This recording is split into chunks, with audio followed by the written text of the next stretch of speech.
আমি কোনোদিন পাকিস্তানের শেয়ার করবো না।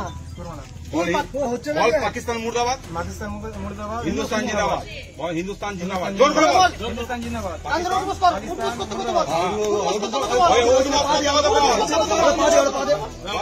পাকিস্তান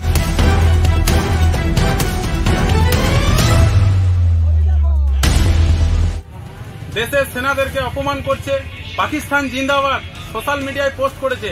এই ধরনের কার্যকলাপ এই যে বড়জোড়ায় থেকে মুর্শিদাবাদের যে যুবকরা করছে, আমরা তৎকালীন গিয়ে সেখানে তাদেরকে ধরে প্রশাসনের হাতে আমরা তুলে দিই। ফের সোশ্যাল মিডিয়াতে দেশ বিরোধী পোস্টের দায়ে জেলায় গ্রেপ্তারির ঘটনা ঘটল। রায়পুরের পর এবার একই অভিযোগে বাঁকুড়া জেলার বড়জোড়া থেকে এক যুবককে গ্রেপ্তার করে পুলিশ। মুর্শিদাবাদের এই যুবককে পাকিস্তানি পতাকার উপর দাঁড় করিয়ে কান ধরে উঠবোস করিয়ে পুলিশের হাতে তুলে দেয় স্থানীয় জনতা। আর এই কাজে সক্রিয় অংশগ্রহণ করেন এখানকার স্থানীয় বিজেপির কর্মী সমর্থক ও কার্যকর্তারা। স্থানীয় বিজেপি নেতা গোবিন্দ ঘোষ বলেন, মুর্শিদাবাদ থেকে আসা ওই ফেরিওয়ালা নিজের ফেসবুক প্রোফাইলে ভারত বিরোধী বিভিন্ন ছবি ও লেখা পোস্ট করার পাশাপাশি পাকিস্তানের সমর্থনও কিছু পোস্ট করেছে।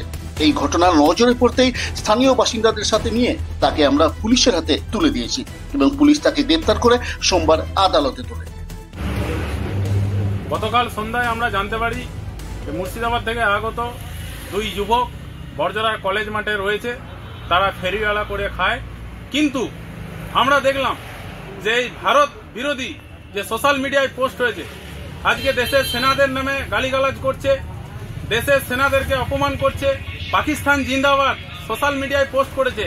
এই ধরনের কার্যকলাপ এই যে বড়জোড়ায় থেকে মুর্শিদাবাদের যে যুবকরা করছে, আমরা তৎকালীন গিয়ে সেখানে তাদেরকে ধরে প্রশাসনের হাতে আমরা তুলে দিই। এলাকাবাসীকে সঙ্গে নিয়ে এই ধরনের ঘটনা আগামী দিনেও যাতে না ঘটে, কারণ প্রশাসনকে আমরা সজাগ করতে চাই যে এই বড়জোড়া বৃহত্তর বড়জোড়াতে আরো আনাচে কানাচে এই ধরনের ওই মুর্শিদাবাদের জঙ্গি গোষ্ঠীরা এসে কোথাও বসবাস করছে, সেইগুলোকে দেখে চিহ্নিত করে তাদের উপরে আইনানুগ ব্যবস্থা নেওয়া হোক। না হলে আমরা ভারতীয় জনতা পার্টির পক্ষ থেকে আগামী দিনে বৃহত্তর আন্দোলনে নামবো এবং এই জঙ্গি গোষ্ঠীর যে যুবকরা দেশ বিরোধী পোস্ট করছে, এদের আমরা যোগ্য জবাব দেব ভারতীয় জনতা পার্টির পক্ষ থেকে।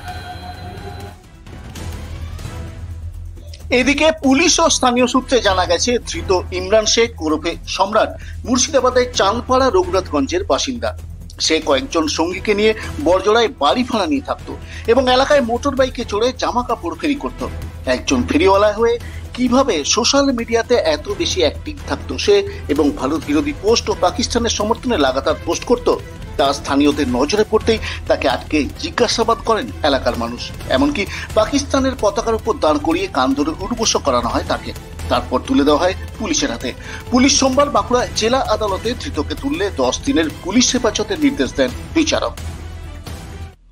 প্রসঙ্গত, জেএমবি অর্থাৎ জামাত উল মুজাহিদিন বাংলাদেশ তাদের কার্যক্রম এই রাজ্যের বিভিন্ন জেলায় বিস্তার করার কাজে লেগে আছে। মুর্শিদাবাদ, বীরভূম, দক্ষিণ 24 পরগনার মতো কিছু জেলায় তাদের স্লিপার সেল সক্রিয় আছে। এবার বাঁকুড়ার মতো জেলায় তারা কি সক্রিয় হতে চাইছে? এমন সম্ভাবনা একেবারে উড়িয়ে দেওয়ার নয়। আর বড়জোড়ার বাঁকুড়ার শিল্পাঞ্চল তো বটেই, পাশাপাশি এখান থেকে দুর্গাপুর শিল্পনগরীর দূরত্ব হাতের নাগালে। তাই বড়জোড়াকে কেন্দ্র করে দক্ষিণবঙ্গের শিল্পাঞ্চল জুড়ে জেএমবি কি মুর্শিদাবাদের সদস্যদের নিয়ে নেটওয়ার্ক করে তুলছে? এই প্রশ্ন উঠছে। এসবই খতিয়ে দেখছে পুলিশ।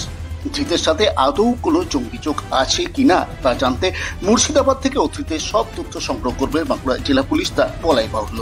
এখন দেখার পুলিশের তদন্তে শেষ পর্যন্ত কি তথ্য উঠে আসে। Bureau report, Bankura 24x7।